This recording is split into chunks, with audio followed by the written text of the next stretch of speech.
There's a lot of education in powwows.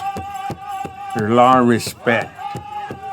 There's not just one religion around this powwow. The grounds are always prayed over and blessed. 8 o'clock is powwow time.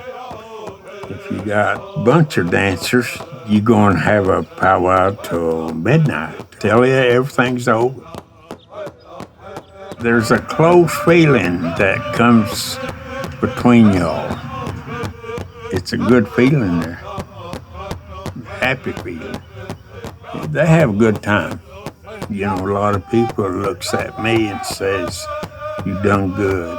And I just tell them, hey, it's not me. It's you. It's the people what makes the powwow.